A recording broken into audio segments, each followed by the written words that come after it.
ዜና መጽሔት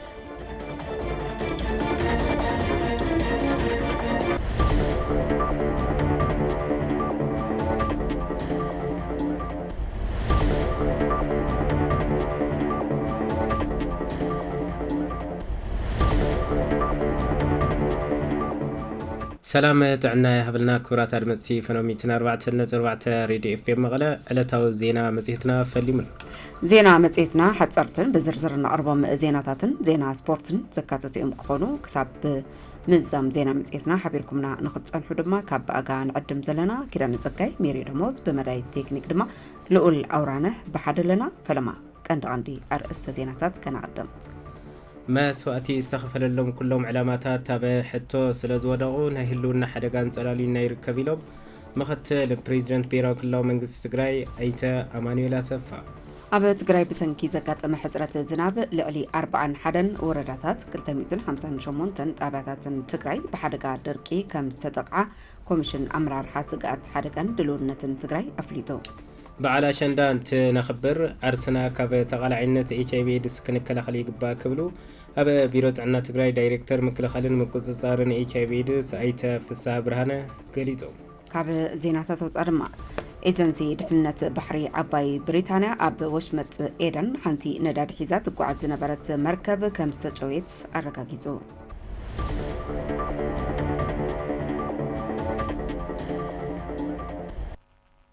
ناب زرزراتهم كنحلف لما حصرت زيناتات كنقدم كبرتات سومي مرحينا ملس زيناوي تلابيسنا تግራይ اغوانيفوا زلو كبيد فتنا بعوت نخن كنبتو دلواتي نايلوم سرحتنياتات منغستي وردا قلاتنبين سرحتنياتات منغستي وردا قلاتنبين مبل 14 عمت زخري مسواتي كبور تغادلاي ملس زيناوي ملكيتو زتا كايدو مالو ابتي بانل زترخبو وانا محداري وردا قلاتنبين ايت بحر تخل مدهن تغادلاي ملس زيناوي كاب ادقي قالسي جميرو كساب علته مسواتو بوحلل امرار حقو تقاليسو اقاليسون كمون زي فتحوي استرارحاتات عالم اب معراي اجامو زبركته اب سلامو قالس دما بزتن زامن نصقمات قلطيفو فتح زهب بلوص مرحي منغستن ودبن كم زنبره ازخخيرم ليغاسي ملسابه مقصال ابز موال زلنا تشكمت حدر مخالنا تغنزيونا نتي ليغاسي اب مقصال سانتنا ممحدار زمار زله زونا اب معقاب كنطف يغبا كبلو اتا حساسيو دحري مسواتي تقرالاي ملس زيناوي بشم لوطي ناب سلطان زمصه سرعت بلصقنا لغاسيتات ملسن حزب تግራይን ካብ مطفاء حليفو نبعلو حلفي مسواتي كفيلو حلفي ربحان زي رخابه حزب تግራይ كم صلاي وسيدو ካብ مدرغص نمطفاء جنوسايد فصيملو حزون يفصملو كم زلو تساتفتي ات بانل غليصوم እዚ ዝኽሪ ኣብ ከቢድ እዋን ኮይና ብልዕሊ ትካላትን ህዝብን ደብዳብ ድሮን እናተኻየደ እነካይዶ ዘለና ዝኽሪ ስለ ዝኾነ ፖለቲካዊ ኣፈላላይና ንጎን ገዲፍና ነቲ ዝወርደና ዘሎ ሓደጋ ጥፋት ብሓባር ክንምክቶ ኢና ክብሉ ኣረጋጊፆም ክብል ቴሌቪዥን ትግራይ ጸብጺቡ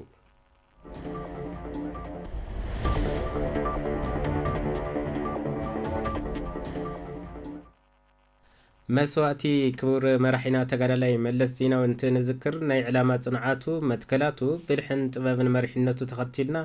قتيمنا كبه زلونا هلونا حدقان مدحان حدنت ناستيمنا كنقالس كم زقبا تحبيرو ازي تحبره اب وردا اسقده اب هلو قنتات تግራይ افصاصما مدب مختن دلونتن ادهيبو مدرخ زتن كمون نزخري مبل 14 عمت مسواتي كبر مرحينا تقرالاي ملس زيناوي سنه سرعات مبراح طوافن اب ز تسالطليو وانا محداري وردا اسكدا ايت زرعي هايله فقري سلام ديمقراطيا عالم زسبخ كبر مرحينا تقرالاي ملس زيناوي نتذكر ناي علامات صنعاتو متكلاتو بالحن طبابن مرحينتو تخطيلنا قتيمنا كبه زلونا هلونا حدقان مدحان حدنتنا استيمنا كنقالس كم زقبا ارديوم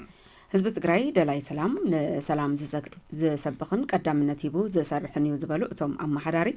انتخونه ግን ከም ህዝቢ ከይጥፈና ደቂሱ ዘይሓድር ኣሃዳው ስርዓት ብልጽግና ኣብ 2013 ዓመተ ምህረት ዝፈጸሞም ዝነበረ በደላትን ግፍዕታትን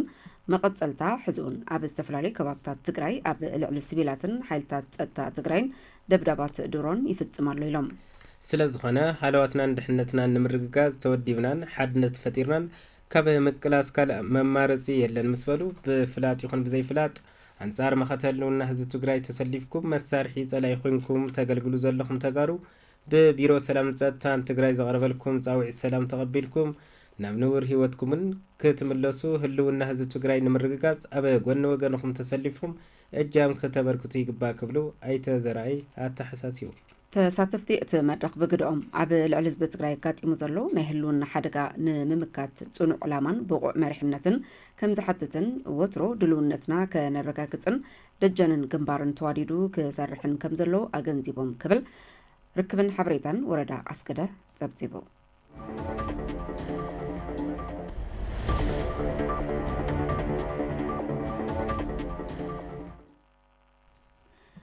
ኣብ ወረዳ ኣሕፈሮም ዝኽሪ መበል 14 ዓመት መስዋእቲ ተጋዳላይ መለስ ዜናዊ ምኽንያት ብምግባር ስነ ስርዓት ምውላዕ ጥዋፍ ተኻይዱ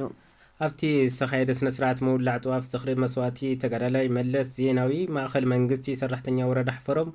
ኣብ ዝተረኸብሉ ብዋና ኣመሓዳሪ ወረዳ ኣሕፈሮም መምህር ተኽለመድህን ኣረጋውን ሓላፊ ቤት ጽሕፈት ምልዓል ህዝቢ ወረዳ ኣሕፈሮም ኣይተ ሓድሽ ኣስመላሽን ተመሪሑ ፓነል ምይይጥ ተሳሊጡ እዩ ተጋዳላይ መለስ ቤዛ ህዝቢ ትግራይ ንምዃን ምስ መሓዙት ቃልሱ በረኻ ወሪዱ ዝተጋደለ መዋእሉ ንረብሓ ህዝቢ ትግራይ ዘወፈየ ኣብ ዕድመ ቃልሱ ኣብ ኢኮኖሚ ማሕበራውን ፖለቲካውን ልዑል ግደ መሪሕነት ዝነበሮ ዝለዓለ ፍልጠትን ጥበብ መሪሕነትን ብኩለ መዳያው ለውጢ ሰሪሑን መሪሑን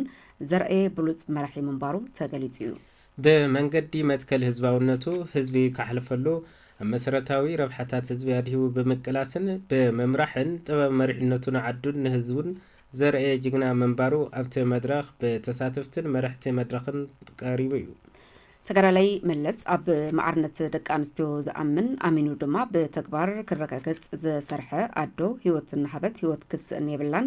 ብዝብል ወርቃዊ ቃሉን ተግባሩን ኣብ ልቢ ህዝቢ ሰፊሩ ዝነበረ ልምዓትን ተጠቃምነት ህዝቢ ኣብ ዘረጋግጹ ዓውድታት ጥዕና ትምህርቲ ሕርሻ ደኣንት ኢንዱስትሪን ካልኦትን ክትከሉን ክጋፍሑን ናይ መሪሕነት እጃሙ ኣበርኪቱ ዝሓለፈ ሞዴል መራሒ ከም ዝኾነን ብምግላጽ ሕድሪ መለስን ኩሎም ሰማዕታትን ብዘይምዕባርን ሕድሮም ብምፍጻምን ቃሎም ከም ዝሕድሱ ተሳተፍቲ እቲ መድረኽ ገሊጾም ክብል ጉዳያት ኮሚኒኬሽን ወረዳ ኣሕፈሮም ጸብጺቡ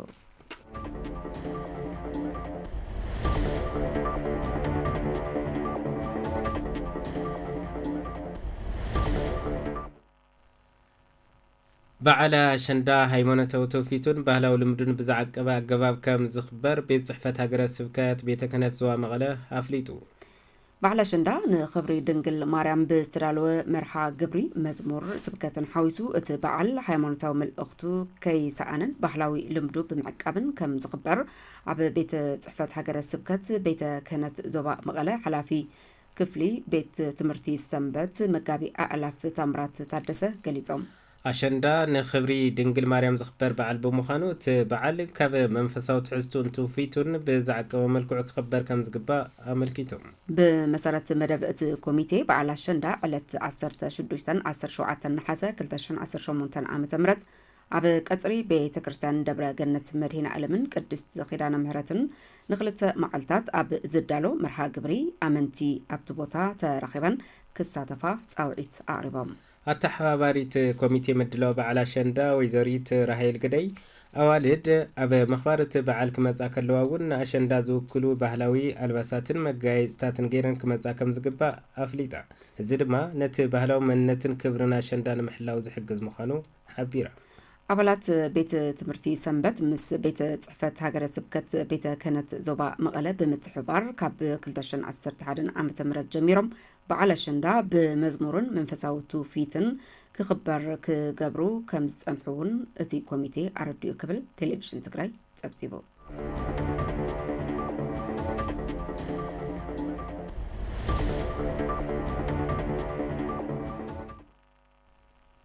በዓል ኣሸንዳ ማርያ ኣብ ከተማ ሽረ እንዳስላሴ ባህላዊ ትሕዝቶኡን ትውፊታቱን ሓልዩ ብዝለዓለ ድምቀት ክኽበሩ ኢለን ምክትል ከንቲባ ከተማ ሽረ እንዳስላሴ ወይዘሮ ማሾ ብርሃ አከባበራ በዓል አሸንዳ ለምዘበና መልኪቶ አብስተዋወ ጋዜጣው መግለጺ ምክትል ከንቲባ ከተማ ሽረ እንዳስላሴ ወይዘሮ ማሾ አብርሃ አሸንዳ ማርያ ንዘላቂ ሰላም ለዓላውነት ምሕዝነትን ህዝብታት ብዝብል መሪ ሓሳብ ዝተሓንገጠ በዓል አሸንዳ ማርያም ለምዘበን ገጢሙና ዘሎ ናይ ህልውና ሓደጋ ኣብ ንምክተሉ ዘለና ወሳኒ ምዕራፍ ኮይኑ ይኽበር ምላው ሓቢረን እዚ በዓል ሓድነትና ብምጥንኻር ሰላምና እንውሕሰሉን ሃልዋትና እንረጋግፀሉን ክኸውን ከም ዝግባውን ወይዘሮ ማሾ ወሲኸን ገሊፀን ኣዶ መንበር ማሕበር ደቂ ኣንስትዮ ከተማ ሽረ እንዳስላሴ ወይዘሮ ጉዒ ገብረ ማርያም ብወገነን እዚ በዓል እንትነኽብር ብዝተፈላለየ ምክንያት ጉዳት ንዝበፅሕ ደቂ ኣንስትዮ ብምሕጋዝ ክኸውን ከም ዝግባእ ሓቢረን ተወካሊት ቤት ጽሕፈት ጉዳይ ደቂ ኣንስትዮ ከተማ ሽረ እንዳስላሴ ወይዘሮ ሚሊን ካሕሳይ ብግድአን ገለ ኣካላት ፖለቲካዊ ጉልባት ብምግባር ነቲ በዓል ከስሱ ይፅዕሩ እኳ እንተሃለዉ በዚ ከይተደናገርና ዓመታዊ በዓልና ብዝለዓለ ድምቀት ከነኽብሮ ኢና ድሕሪ ምባል ኣብ ልዕሊ ደቂ ኣንስትዮ ዝፍፀሙ ገበናት ንምክልኻልን ፍትሒ ንምርግጋፅን ዝግበር ቃልሲ ብዝተወደበን ሕጋውን መንገዲ ተጠናኺሩ ከም ዝቕፅል ተዛሪበን ኣብቲ መድረኽ ዝተረኸባ ደቂ ኣሸንዳ ድማ እቲ በዓል ኣብ ክሊ ከበርቲ ፀገማት ኮይኑ ይኽበር ከም ዘሎ ብምዝኽኻር ንዘለዉ ፀገማት ተፃዊረን ብድምቀት ከም ዘኽብሮ ኣረድየን ክብል ድምፂ ወያነ ትግራይ ፀብፂቡ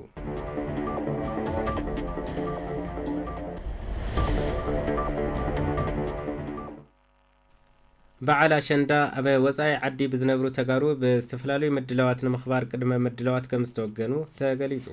ማሕበር ደቂ ኣንስትዮ ትግራይ ጨንፈር ሲያትል ከም ወትሩ በዓል አሸንዳ ክብርታቱን ትውፊታቱን ሓልዩ ንምብዓል ምድላዋተን ዛዚመን ይጽበያ ከም ዘለዋ ኣፍሊጠን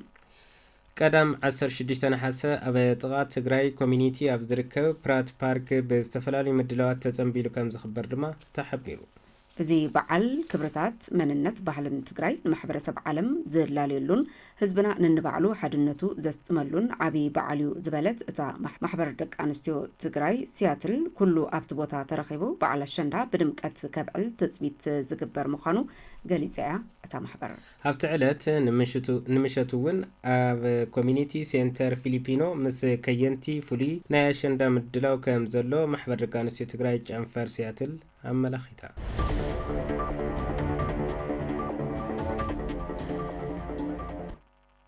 ድርቂ ዝፃወር ቁጠባ ኣብ ምህናፅ ኩሎም ኣመራርሓን ክኢላታት ሕርሻን ወረዳታት ዞባ ምብራቅ ብጊዜ የለን መንፈስ ክሰርሑ ከም ዝግባእ ዋና ኣመሓዳሪ እቲ ዞባ ኣተሓሳሲቦም ዋና ኣመሓዳሪ ዞባ ምብራቅ ትግራይ ኣይተፍስሓ ሃይላይነት ዝገለጹ ብብርኪ ዞባ ኣጓኒፉ ዘሎ ድርቂ ከመይ ንምክቶ ዝብል ኣብ ዝመክር ዋዕላ እዩ መምሕዳር ዞባ ምብራቅ ካብ ኩለን ወረዳታትን ጣብያታትን እቲ ዞባ ምስ ዝመፁ ኣመራርሓን ክኢላታት ሕርሻን ከምኡውን ካብ ዩኒቨርሲቲ ዓዲግራትን ካልኦት ገበርቲ ሰናይን ተወኪሎም ምስ ዝተረኸቡ ኣካላት በዚ ዕለት ኣብ ዙርያ ኣጓኒፉ ዘሎ ሕፅረት ዝናብን መፍትሕታቱን ሰፊሕ ዘተን ምክክርን ኣካይዱሉ ኣብቲ ዘተ ዝተረኸቡ ዋና ኣመሓዳሪ ዞባ ምብራቅ ትግራይ ኣይተፍስሓ ሃይላይ ከም ዝበልዎ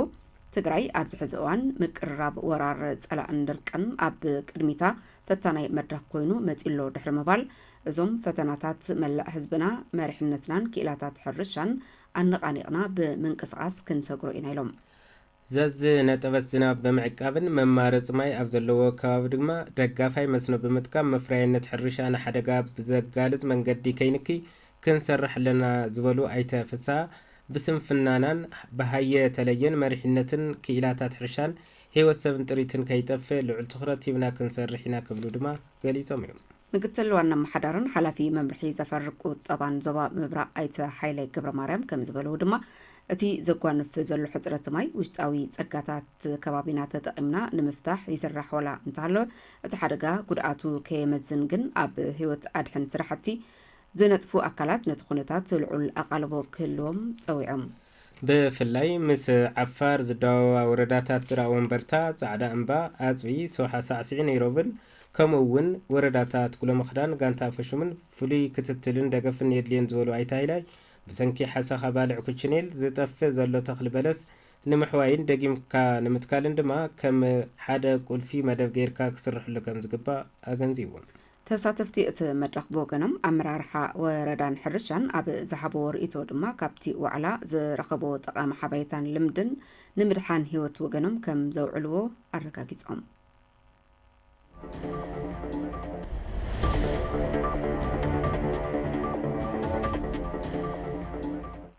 ዜና ወፃኢ ኤጀንሲ ድሕንነት ባሕሪ ዓባይ ብሪጣንያ ኣብ ወሽመጥ ኤደን ሓንቲ ነዳዲ ሒዛ ትጓዓዝ ዝነበረት መርከብ ከም ዝተጨወየት ኣረጋጊጹ። እቲ ትካል 6 ዕጡቃት ነታ ታንከር ኣብ ወሽመጥ ኤደን ጨውዮም ናብ ከባቢ ሶማልያ ይወስድዋ ከም ዘለዉ እውን ሓቢሩ። እቲ ትካል ወሲኹ ሰብ መዚ ነቲ ፍጻመ ይምርምሩ ከም ዘለውን ኣብቲ ከባቢ ዝርከባ መራኸቢ ጥንቃቐ ክገብራን ዝኾነ ጥርጡር ንጥፈታት ክሕብራን ኣተሓሳሲቡሉ። ጉጅለ ሑቲ የመን ኣብ ወርሒ ሓምለ ኣብ ልዕሊ ብስዑዲ ዓረብ ዝምራሕ መራኸብ እገዳ ክገብር ምዃኑ ካብ ዝገልጽ ንድሓር ዶባት ባሕሪ ናይቲ ዞባ ብፍላይ ቅሒ ባሕርን ወሽመጥ ኤደንን ወጥሪ ፈጢሩሎ ኢሉ እቲ ጸብጻብ ስዑድ ዓረብ ድሒራ ኣብ መጻብቦ ባብ ኣልማንዳብ ናጽነት ምጓዓዝ ንምሕላው ጥምረት ሓይሊ ባሕሪ ከም ዘቆመት ኣፍሊጣ። እቲ ጥምረት ኣሜሪካ፣ የመን፣ ኩዌት፣ ኦማን፣ ዮርዳኖስ፣ ሱዳን፣ ሞሮኮ፣ ማልዲቭስ፣ ባንግላዴሽን፣ ኒውዚላንድን ዝሓቆፈ ምዃኑ ድማ ተገሊጹ። ስዑድ ዓረብ ካብ 2015 ጀሚሩ ነቲ ዓለም ለኻዊ ኣፍልጦ ዘለዎ መንግስቲ የመን ዝድግፍ ጥምረት ትመራሕላ ኢሉ ኢራን ንኣሜሪካ ኣብ መጻብቦ ሆርሙዝ ዘካየደቶ እገዳ ምላሽ ንምሃብ ከምዚ ዓይነት ስጉምቲ ክትወስድ ምዃና እውን ኣጠንቂቓ ክብል ቢቢሲ ጸብጺቡ።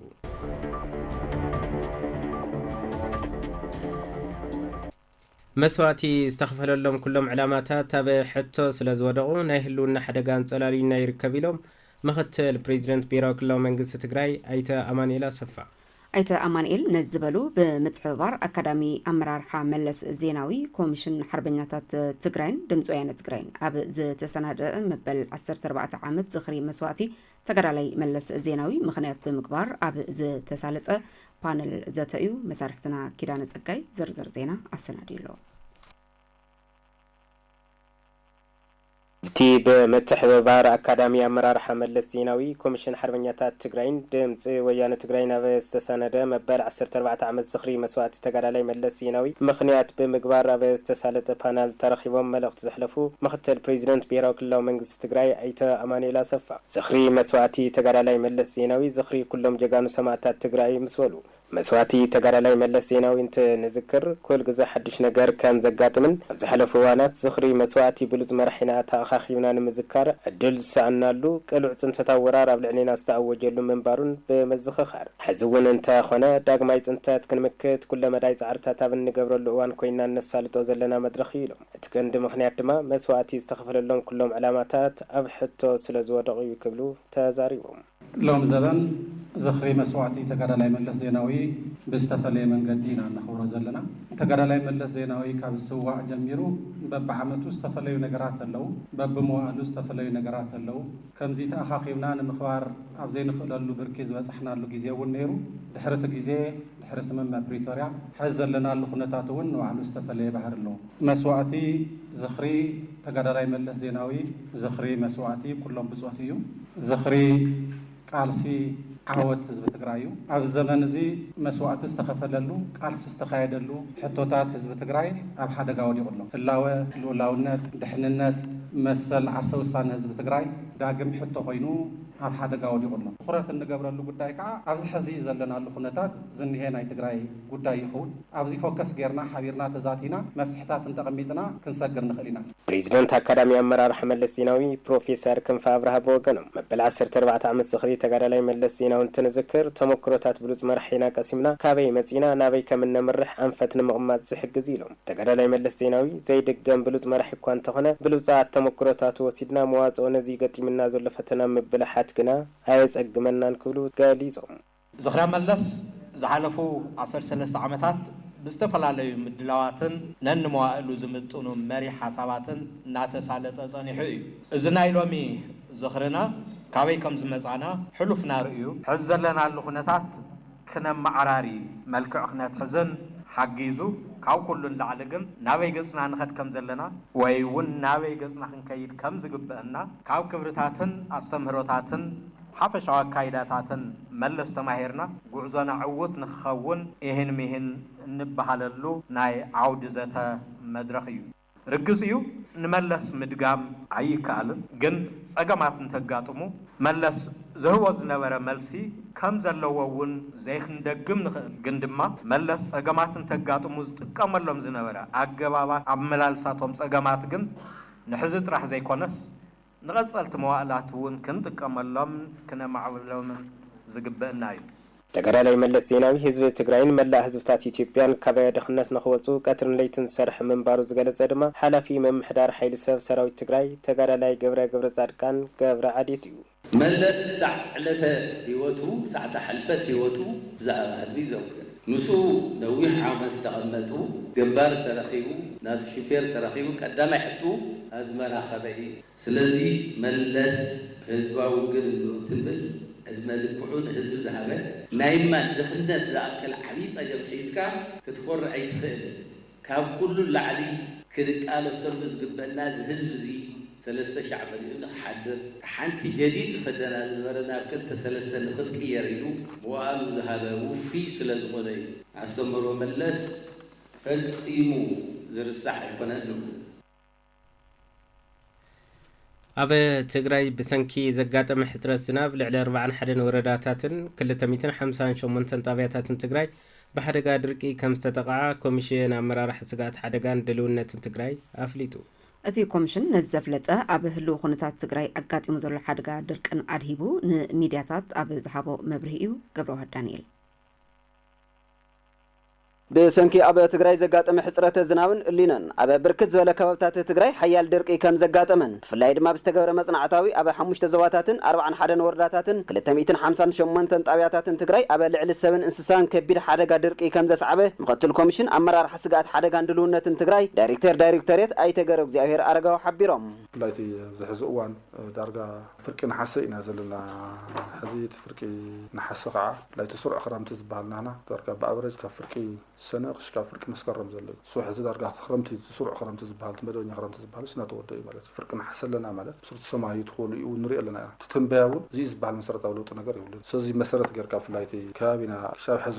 እውን ከምቲ ብዝተፈላለየ መልክዕ እውን ዝረአ ዘሎ ክሳብ ሕዚ ምንም ዓይነት ዝናብ ዘይዝነበለ ወራት ሙሉእ ብምሉእ ኣለዋ ብከፊል ዘይዝነበለን እውን ብርክት ዝበለ ኣለዋ ማለት ሶ ዝናብ ጀሚሩለን ዝበሃላ ከባቢታት እውን ዝበሃላ ወረዳት ጣብያታት እውን ተኾና ብላይ ዕለት 18 ክልል ዝነበት ብጣዕሚ ኣዝዩ ዝተቆራረፀ ውሑድ ቀጻል ዘይብሉ ትዘርኢ ዝነበረ እውን ዘፋኹስን ዝሩእ የልዓኸ የልቁልቁል ግምጣል ክሓርፍ ዝገብረሉ ኩነታት ዘሎ ምዃኑ ንምግላፅ እዩ ኣብ ሓደ ዞባታት ብላይ ኣብ ገለገሉ ዞባታት ክረምቲ ሰዓቱ እዩ ወጀሚሩ እዩ ንማል እውን ዘድፍር ታይስሙ ዘይብሉ ኩነታት እዩ ዘሎ ብፍላይ ድማ እቲ ሓደጋ ድርቂ ኣብ መብዛሕትአን ዞባታትን ወረዳታትን ትግራይ ከም ዘጋጠመ ዝሓበሩ ኣይተገብረ እግዚአብሔር ይኹን በር ቅድመ ወርሕ ሳይንሳዊ ትንበያ ሜትሮሎጂ ዝተሓገዘ ኣብ ትግራይ ክህሉ ዝኽእል መጠን ዝናብ ክጋጥም ዝኽእል ሕፅረትን ዓበይቲ ናይ ግንዛበ ስራሕቲ እናተሰርሐ ከም ዝመፀ ካብዚ ሓሊፉ ድማ በብብርኩ ዝርከብ ማሕበራት ሴክተራት ቅድመ ምክልኻል ተሰሪሖም እዮም ዝበሉ ኮይኖም ይኹን በር እቲ ድርቂ ኣብ 41 ወረዳታትን 258 ጣብያታትን ትግራይ ዘጋጠመ ብሰንኪ እቲ ሓደጋ ድርቂ ድማ ልዕሊ 3.3 ሚልዮን እንስሳት ንከቢድ ሕማምን ሓደጋ ሞትን ተቃሊዐን ከም ዝርከባ ሓቢሮም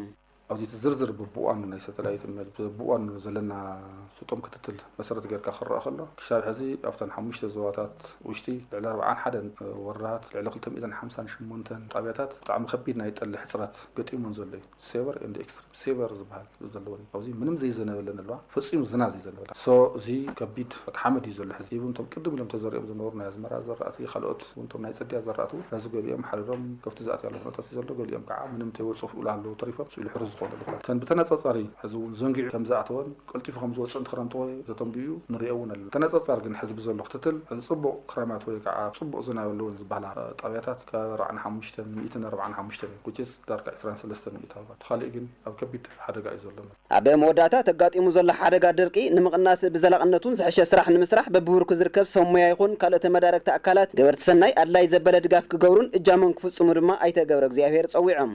ስለዚ እዚ ከምቲ ቅድም ኢሉ ዝገልፅኩት ናይ ሴክተራት ዘሎ ቀዲምካ ነዚ ኣሚትካ ምስ ምስራሕ ፕላን መተግበር ፕላን ደለካ ምስ ምኻድ ኢሉ እውን ብቐፃልነት እናተኸታተልካ ምስ ምኻድ ዝሰርሕሉ ስራሕቲ ተጠናኸረ ከይድ ዝግበር እዩ እዚ ግን ኩሉ እቲ ሕብረተሰብ ተዘይውን እዩ ካብ ጫፍ ናብ ጫፍ እንተዘይላዒልና ወጋጋ ክፍለና እዩ ማለት እዩ ስለዚ ጠጦም ማለ ይትኽእልና ግን ዝቕንሰሉ መንገድታት ግን ምፍጣር ይከኣል ዝቕንሰሉ መማረፅታት እውን ምባል መማረፅታት ግን ከምቲ ኩሉ ሻዕ በብደረጃ ዘሎ ኣመራርሓና እውን ዝብሎ ናበልና እውን ዝመፀና ብስሩ እውን ካሊእ መማረፂ ዘይብልና ዓርክም ክኮሰና በዓልና መሰረት ጌርካ ስራሕን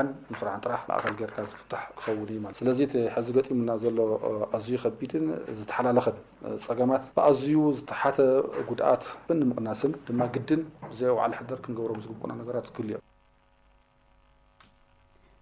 እዚ 104.4 ሬድዮ ኤፍኤም መቐለ እዩ ዜና መጽሔት እናቐፀለ እዩ ዝርከብ በዓል አሸንዳ እንተ ነኽብር ዓርስና ካብ ተቓላዕነት HIV ኤድስ ክንከላኸል ይግባእ ክብሉ ኣብ ቢሮ ጥዕና ትግራይ ዳይሬክተር ምክልኻልን ምቁፅጻርን HIV ኤድስ ኣይተ ፍስሓ ብርሃነ ገሊጾም። ኣይተ ፍሳነ ዝገለጹ ኣብ ትግራይ ዘሎ ዝርግሐ HIV ኤድስ ምስ መኽባር በዓል አሸንዳ ሕብረተሰብ ክገብሮም ዝግባእ ጥንቃቐታት መሰረት ገይሮም ንመራኸብቲ ሓፋሽ ኣብ ዝሃብዎ መብርሂ እዩ። ተስፋይ ጽጋቡ ተወሳኺ ኣለዎ። ብስንኪ ጽንተታው ኩናት ተዘርግሐ HIV ኤድስ ኣብ ትግራይ ብስፍሓት ይላበደ ስለ ዘሎ በዓል አሸንዳ እንትነኽብር ዓርስና ካብ ተቓላዕነት ሕማም HIV ኤድስ ክንከላኸል ይግባእ ዝበሉ ኣብ ቢሮ ጥዕና ትግራይ ዳይሬክተር ምክልኻልን ምቁፅጻርን HIV ኤድስ ኣይተ ፍስሓ ብርሃነ ህዝብና በቲ ሕማም ከይጠፍን ከይበርስን ተዋዲድኻ እንተናቢብኻ ነቲ ሕማም ኣብ ምክልኻልን ምቁፅጻርን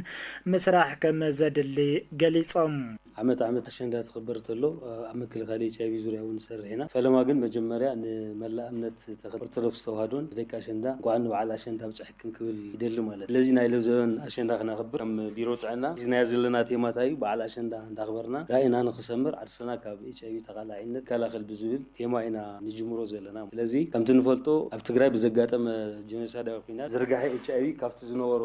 1.43 ናብ 300 ከም ዝደየበ ዘመላኽት ዝተገበረ መስናዕቲ ቢሮ ጥዕና ትግራይ ምስ ምርምር ጥዕና ትግራይ ምስ መቐለ ዩኒቨርሲቲ ብምዃን ዝገበርናዮ መስናዕቲ ከም ዘመላኽት HIV ኣብ ትግራይ ናብ ዝኸፈ ብርኪ በፂሑ ከም ዘሎ እዩ ማለት ብፍላይ ድማ ተዋዲድናን ተቐናጂናን ተዘይሰሪሕናሉ ናይ ቀጻሊ ወለዶ ናይ ምንባር ተስፋ ዝጸልምት ኩነታት እዩ ዘሎ ማለት ስለዚ ወለዶ ከይጠፍእ ኣብ HIV ምክልኻል ክንሰርሕ ኣለና ካብኡ ሓሊፉ እውን ከም ብሄር እውን ከጥፍአና ዝኽእለሉ ኩነታት እዩ ዘሎ ማለት ብተወሳኺ ድማ ደቂ አሸንዳ ነቲ በዓል እንተብዕላ ዓርሰን ካብ ተቓላዕነት HIV ኤድስን ካልኦት መሓላለፍቲ ሕማማትን ክከላኸላ ይግባእ ዝበሉ ኮይኖም ኣብ ልዕሊ ደቂ ኣንስትዮ ዝኾነ ይኹን ዓመፅ ከያጋጥም ብትኹረት ክሰርሐሉ ይግባእ ምስ በሉ ጽባሕ ተረከብቲ ዓዲ ዝኾና ደቂ አሸንዳ ጥዕነአን ውሕስን ምግባር ኣድላይ ዘበለ ምኽርን ማዕዳን ወለድን ካልኦት ማሕበረሰብን ከም ዘድሊ ገሊጾም። ብፍላይ ድማ ደቂ አሸንዳ ኣብ እዋን አሸንዳ እንተኽብራ ተለዋ ካብ HIV መዓላተን ክሕልዋ ካብ HIV ዘጋድዱ ነገራት እውን ክጥንቀቓ ክኽእል ኣለዎን ማለት እዩ። ብፍላይ ከምቲ ንፈልጦ ብርክት ዝበለ ሰብ ዝመፀሉ ኩነታት እዩ ዘሎ ነዚ በዓል እዚ ንምኽባር ለዚ ታይነቱ ዘይፍለጥ ሰብ እዩ ዝበዝሕ። ለዚ ደቂ ኣንስትዮ ብፍላይ ካብ HIV ካብ ዘይተደለየ ጥንሲ ካብ ብፆታዊ ረኽቢ ዝመሓላለፉ ሕማማት ክከላኸላ ክነንቅሕን ኣለና ክነምህር ክነረድእ ስለ ዘለና ትውልዲ ስለ ዝኾና ብፍላይ ጽባሕ ተረከብቲ ዓዲ ስለ ዝኾና ንሳተን ትውልዲ ሰንሰለት ተጋሩ ስለ ዝኾና ተናእስያት እቶም መናእስያት ኣባፅሓት ኣብ HIV ክከላኸላ እዩ ብዋናነት ሎማዓንቲ ፕሬስ ኮንፈረንስ ንዎ ዘለና። ስለዚ ብርክት ዝበሉ ነገራት እዮም ዝካየዱ ሰብ ንበዓል እንትመፅእ ካልኦት እንደገና ኮነ ኢሎም ደቂ ኣንስትዮ ንምህዳን ዝመፁ እውን ከም ዘለዉ ተሓሳቢ ጌርና ዘን ደቅና ካብ HIV ካብ ዘይተደለየ ጥንሲ ካልኦት ብሕማም ፆታዊ ረኽቢ ዝመሓላለፉ ሕማማት ክከላኸላ ዝግብር ስራሕ ተዘይሰሪሕና ብጣዕሚ ሓደገኛ እዩ ዝኸውን ማለት ግደ መራሕቲ ሃይማኖት ኩሉ ግዜ በብእምነቶም ኣብ ምክልኻልን ምቁፅጻርን HIV ኤድስ ትኹረት ገይሮም ግንዛቤ ንምፍጣር ኣስተምህሮታት ክህቡ ከም ዝግባእ ብምግላጽ ኣብ ትግራይ ሕፅረት ኮንደም ብምህላው ስዒቡ ነቲ ሕማም ኣመና የጋድዶ ከም ዘሎ ሓቢሮም። ጅርጅርት ሃይማኖታዊ በዓል እንትኽበር ኣብኡ እናሃለዩ በብእምነት ትካሎም ከምህሩ ከምቲ ናይ ቀደም ትምህርቲ ብፍላይ ኣብተን ክልተ መሰረታዊ ነገራት እዮም ትኹረት ገይሮም ዝሰርሑ ኣብታ ምዕቃብን ኣሚንነት ምስጣዕን ዝምልከት ብደንቢ ክሰርሕሉ ከም ዘለዎም ምርዳእ ጌርና ኣለና። ተኻሊ ምስ ኮንዶም ኣቕርቦት ከልዩ ኮንዶም ባይዘወይ ብመንግስቲ ጥራይ ይኹን ቀደብ ዝግባእ ግን ዲማንድ ብዙሕ ስለ ዝኾነ እቲ ዝመፅኡ ኮንዶም ሕስረት ኣሎ ኣዲሽናል ይሕተት ኣሎ ዋላ ካብ ካልኦት ምሳና ዝሰርሑ መዳርግቲ ኣካላት እውን ከምፅኡ ንገብረሉ ዕድላት ኣሎ ግን እቲ ዘምፅዎ እውን እኹል ይኹን 300,000 ገለ እዮም ክትብትናት ኣለኻስ ናብ ትግራይ ኣብዝእትወይት ለዚ ፋርዘር ዲማንድ ንምግባር ንሓስብ ኣለና። ሕዚ እውን ዝኾነ ሓድሽ AHF ዝበሃል ሓደ ድርጅት ኣሎ ናብ ትግራይ ክመፅእ ይሓስብ ኣሎ እሱ እውን ኮንዶም ካብ ዘቕርቡ ኣብ ቀጻሊ ዝሓሸ ኮንዶም ነቕርበሉ ዕድላት ክህሉ እዩ ተስፋ ኣለና ማለት ስርዓት ብልጽግና መቐጸልታ ኣብ ልዕሊ ህዝቢ ትግራይ ዝፍጽሞ ዘሎ ዘረ ምጽናት 14 ናሓሰ 2018 ዓ.ም ኣብ ልዕሊ መንበሪ ሲቪል ማሕበረሰብ መጥቃዕቲ ድሮን ከም ዝፈጸመን ልሙድ ተግባር እቲ ጄኖሳይድ ኣብ ልዕሊ ኣዴታትን ህፃናትን ከተማ መቐለ ጉድኣት ከም ዘብፅሐን ሓላፊ ቤት ጽሕፈት ዘፈር ሰላም ጸጥታን ከተማ መቐለ ኣይተረዳይ ፍስሓ ገሊጾም። መላእ ህዝቢ ትግራይ ነበርቲ ከተማ መቐለን ጄኖሳይደር ስርዓት ብልጽግና ኣብይ ኣሕመድ ኣብ ልዕሊ ህዝቢ ትግራይ ዘብፅሖ ዘሎ ጨፍጫፍ ድሮን ብዝኽኣሉ ዓቕሚ ዓርሱ ካብቲ ሓደጋ ክከላኸልን ኣብቲ ሓደጋ ዝተፈጸመ ከባቢ ህዝቢ ክእከብ ከም ዘይብሉ ድማ ኣይተረዳሕኝ ፍስሓ ገንዚቦም ኣለዉ። ኪሮስ ሓድሽ ተወሳኺ ዝርዝር ዜና ኣሰናድያ ኣላ። ጆኖሳይደር ስርዓት ብልጽግና መቐጸልታ ኣብ ልዕሊ ህዝቢ ትግራይ ዝፍጽሞ ዘሎ ዘርኢ ምጽናት 14 ናሓሰ 2018 ዓ.ም ኣብ ልዕሊ መንበሪ ሲቪል ማሕበረሰብ መጥቃዕቲ ድሮን ከም ዝፈጸመ ዝገለጹ ሓላፊ ቤት ጽሕፈት ዘፈር ሰላም ጸጥታን ከተማ መቐለ ኣይተረዳሂም ፍስሓ ልሙድ ተግባር እቲ ጆኖሳይደር ኣብ ልዕሊ ኣዴታትን ህጻናትን ከተማ መቐለ ጉድኣት ከም ዘብጽሐ ገሊጾም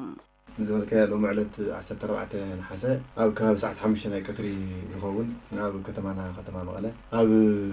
منوري سويز منورن أو تتمرتن بتي فاشتاوي أبي أحمد ياو تلمت تغوارو زناي أير دبداب زي تستغير دبداب أو لعلي عديتاتن سنات غداتات اوصح الله ازي لو مطرح يكونن كاب حلف تاريخو ناغورو زمصايب سلازي بطعمي ناي ጫፋሽት ነው ተመግለጽ ግን ሳሕዚ ዝፍጽም ዘሎ ተኸታተል ዝኾኑ ተግባራት ኣብ ልዕሊ ሲቪልን ከምኡውን ኣብያተ ትምህርቲ ኣብ መንበሪ ምዃኑ እቲ መግለጽ ጫፍ ፋሽስትነቱ ሓደ መረጋገጽ እዩ ስለዚ ሕዚውን ማሕበረሰብና ክገብሮ ዘሎ ጥንቃቐታት እቲ ተግባር ሓደ ፋሽስቲ ጥቂት ዝግበረሉ እዩ ክቕጽልውን እዩ ቅጽለهم ዝኽእሉን ጥርጥር የብሉን ملا حزب تግራይ ነበርቲ ከተማ መቐለን ጆኖሳይደር ሰዓት ብልጽግና አብይ አሕመድ ኣብ ልዕሊ ህዝቢ ትግራይ ካብ ዘብጽሖ ዘሎ ጭፍጫፍ ድሮን ብዝተወሰነ መልክዑ ዓርሱ ካብቲ ሓደጋ ክከላኸል ከም ዝግባእ ዝገለጹ ኣይተረዳሂም ፍስሓ ኣብቲ ሓደጋ ዝተፈጸመ ከባቢ ህዝቢ ክእከብ ከም ዘይብሉ ድማ ኣገንዚቦም ህዝብና ሓደ ጥንቃቐታት ገብር ውሕስ ዝኾኑ ቦታታት ከላላታት ክጥቀም ብፍላይ ኣብዚ ብደንብ ጥንቃቐ ዘልየና ከም ከተማ ነዋሪት ህዝቢ ኣብቲ ሓደጋ ዝተፈጸመሉ ምእካበሉ ዋላት ዝገጠመ ሎሙን ከምኡ ተማሳሊ ገጢሙ ስለዚ ማሕበረሰብና ናፍቲ ሓደጋ ዝተፈጸመሉ ቦታ ክእከብ ይብሉ ዝኸፈ ጫፍ ሓደጋ ፋሽቲ ስርዓት እዚ ተመሊሱ ካሊእ ሓደጋውን ከብጽሕ ስለ ዝኽእል ናፍቲ ሓደጋ ዝተፈጸመሉ ቦታ ብጀካ ዝምልከቶም ኣካላት ኣብዚ ብመንግስቲ ተዋፊሮም ዝንቀሳቐስ ኣካላት ህዝብና ናብዚ ናይ ሓደጋ ቦታ ክንቀሳቐስ ይብሉ ርግጽ ካብ ጭንቂ ዝውገሲና او ዝኸይድ ግን ድማ ኸውን ይግባእ ናብ ዘኸፈ ሓደጋ ዘቃልዕ ተግባር እዩ ስለዚ ሓደጋ ዝተፈጸመሉ ቦታ ዝምልከቶም ኣካላት ክበጽሑ ክኽእሉ ኣለዎም እሱ ብዝምልከት ኣካል ተዋፊሮም ዝበጽሕዎ እዮም ስለዚ ብደንብ ጥንቃቐ ዘድሊ እዩ ጸላኢ ብዝፈጥሮ ጸገማት ተጠቂሞም ህዝቢን ክርዕድን ንክርበሽን ብምግባር ሃብትን ንብረትን ህዝቢን ክዘርፉ ዝሰርሑ ውልቂ ኣካላት ከም ዘለዉ ዝገለጹ ኣይተረዳሂም ህዝቢ ካብ ዘይስሩዕ ወረታት ዓርሱ ከግልልን ጥንቃቐ ክገብርን ካብ ዝምልከቶ ኣካል ድማ ጥሉል ሓበሬታ ክጽበ ከም ዝግብኦ ኣብሪሆም كلاي نزي مخنات تقيمهم أو وشتنا خوينا من هزونا خدشنا نبرة حديق خوي سرق زجور مسا زبل نايتهم كفؤ تجوار زلهم أكلاتهم كليو ملكتاتهم اللو يوم زيهم هزونا بزخنة بجكاز ملكت أكل خلي علامة زحزو بزي بامتي خم زي بخوين نداولن دادنا جرو هزونا نبرته تكال حديقو جنق هادم زجورو زي سرع ورثات زيهم بتنك آخر يوم الله بمنجستي ويبزملكت أكل بزور طرح متحرسك كهات زلهم سلازي كم عيد ملكتاتهم سلازلو حرسك جنق كدنا جر دحريو دحري عندما نورتن ገንዘቡን ክሰርቁ ዝንቀሳቀሱ ኣካላትን ብውሽጢ እቲ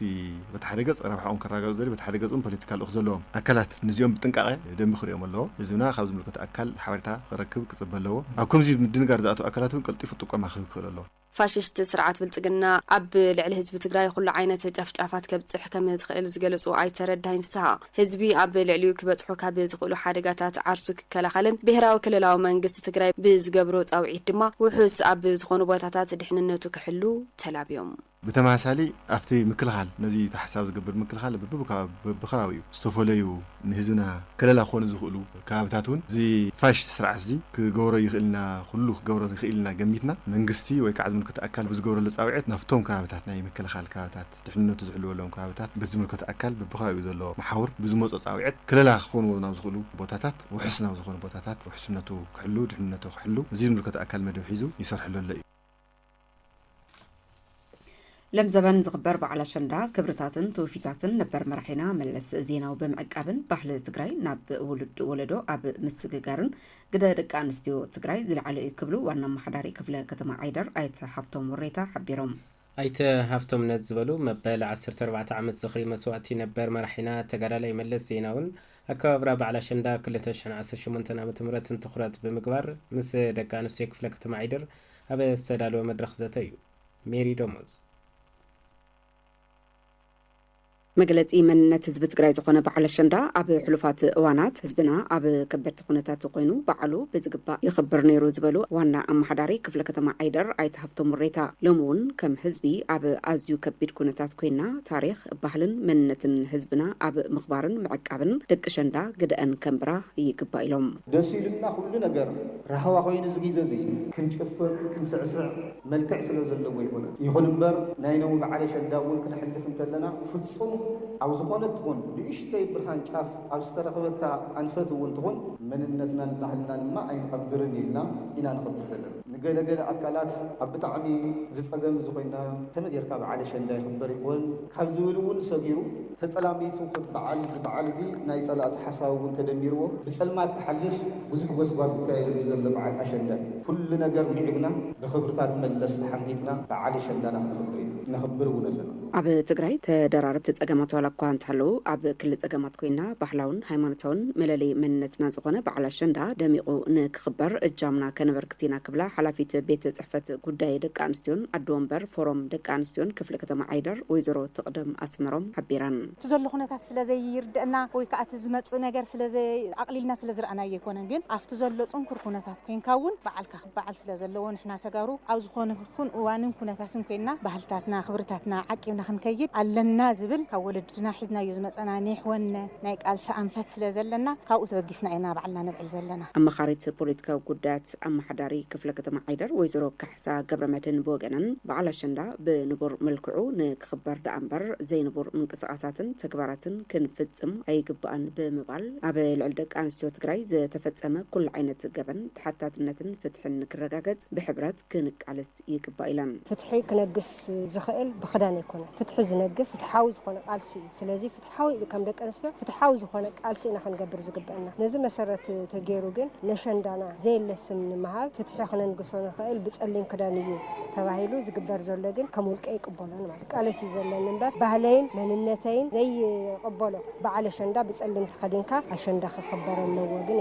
ኣይብልን ማለት ፍትሕና ክነግስ ግን ከም ጓል ኣንስተይቲ ኮይነ ተወዲበ ክቃለስ እየ ማለት እዩ ፆታዊ ጥቃዓት ደቂ ኣንስትዮ ጠጠው ክብል ኩሉ እጃሙ ክሰርሕ ይግባኦ ከም ደቂ ኣንስትዮ ከዓ ተወዲብና ክንቃለስ ይግባአና ተሳተፍቲ እቲ መድረኽ ዝኾና ደቂ ኣንስትዮ ብግደን በዓል ኣሸንዳ ካብ ሕሉፍ እዋናት ኣትሒዙ ብዝተፈላለየ መልክዑ እናተኸበረን ካብ ውሉድ ናብ ወለዶ እናተሰጋገረን መፅዩ ዝበላ ኮይነን ልሙን ባህልና ንከይሃስስን ከይጠፍእን ብዝግባእ ክንዕቅቦን ከነኽብሮን ኢና ብምባል ኣብ ልዕሊ ደቂ ኣንስትዮ ዝበፅሐ ገበን ፍትሒ ንክረክብን ገበነኛታት ግቡእ ፍርዲ ንክረኽቡን ብዝተወደበን ብኣግባቡን ሕቶና ብምቕራብ ድምፅና ከነስምዕ ዳኣ እምበር ንባህልና ዘህስሱ ተግባራት ክንፍፅም ኣይግባእን ኢለን ኣሸንዳ እውን ፀሊም ንግበሮ ንዝብል ኣይንቕበሎን ፀሊም ኣሸንዳ የለን ምናልባት ናይ ፍትሒ ፀገም እንተሃልዩ እውን ፍትሒ ንዘየምፀአ ሰብ ኢና ክንቋወም ክንሕዝ ንኽእል ብሕጊ ክንሕዞ ንኽእል እምበር ደቂ ኣንስትዮ ተወዲምና ማዕርነትና ክንረጋግፅ ንዝመፅእ ፀገም ኢና ክንቃለሶ ዘለና እምበር ፀሊም ብምክዳንና ኣሸንዳ ምቋም ኣይኸውንን ስለዚ ፀሊም ኣይንክደንን ባህላዊ እዚ ባህሊ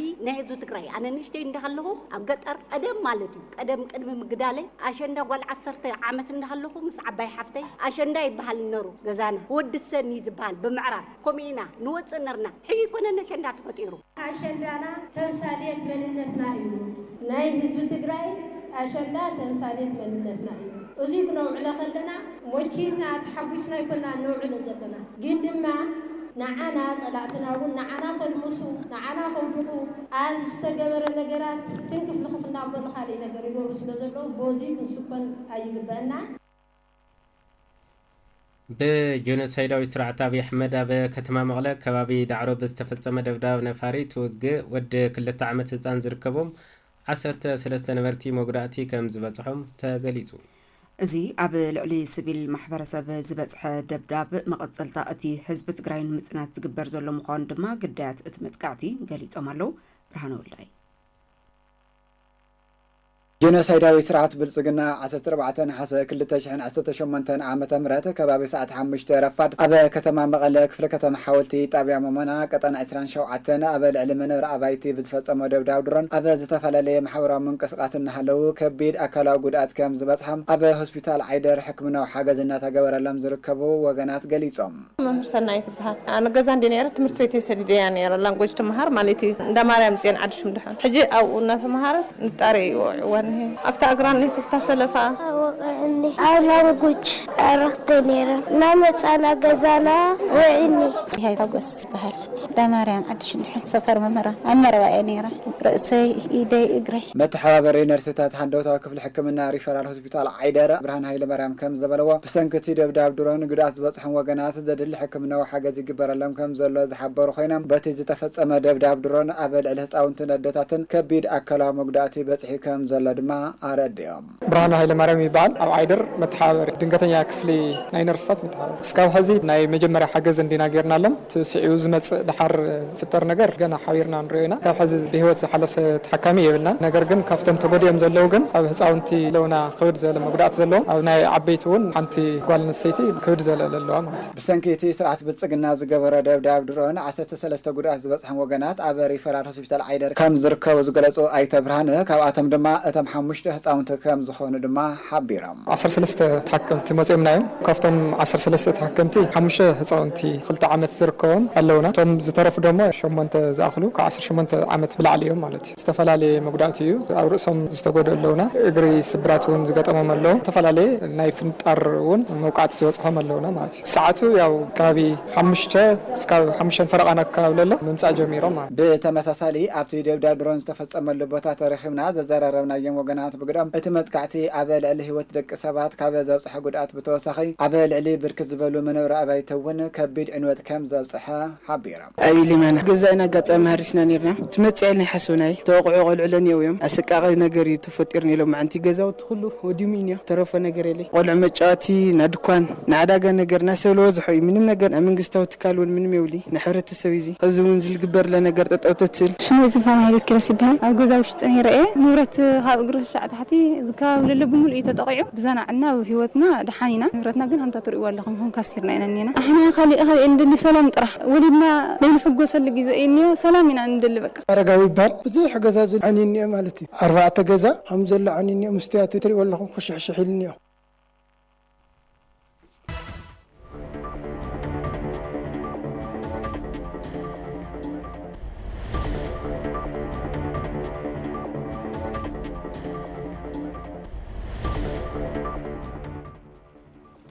ዕለታዊ ዜና መጽሔትና ቅድሜ ምዝዛምና ቀንዲ ነጥብታት ዜና ክነዘኻኽረኩም መስዋዕቲ ዝተኸፈለሎም ኩሎም ዕላማታት ኣብ ሕቶ ስለ ዝወደቑ ናይ ህልውና ሓደጋን ጸላልዩና ይርከብ ኢሎም ምክትል ፕሬዚደንት ብሔራዊ ክልላዊ መንግስቲ ትግራይ ኣይተ ኣማኑኤል ኣሰፋ ኣብ ትግራይ ብሰንኪ ዘጋጠመ ሕፅረት ዝናብ ልዕሊ 41 ወረዳታት 258 ጣብያታትን ትግራይ ብሓደጋ ድርቂ ከም ዝተጠቕዓን ኮሚሽን ኣመራርሓ ስግኣት ሓደጋን ድልውነትን ትግራይ ኣፍሊጡ በዓል ኣሸንዳ እንትነኽብር ዓርስና ካብ ተቓላዕነት ኤችኣይቪ ኤድስ ክንከላኸል ይግባእ ክብሉ ኣብ ቢሮ ጥዕና ትግራይ ዳይሬክተር ምክልኻልን ምቁፅፃርን ኤችኣይቪ ኤድስ ኣይተ ፍስሓ ብርሃነ ገሊጹ ካብ ዜናታት ወፃኢ ድማ ኤጀንሲ ድሕነት ባሕሪ ዓባይ ብሪጣንያ ኣብ ወሽመጥ ኤደን ሓንቲ ነዳዲ ሒዛ ትጓዓዝ ዝነበረት መርከብ ከም ዝተጨወት ኣረጋጊጹ ዜና መጽሔትና ኣብዚ ዛዚምና ሰላም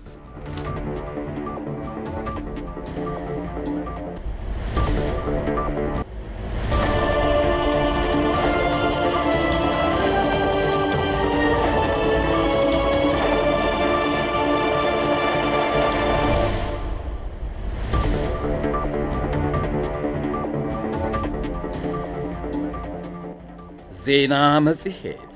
ዜና መጽሔት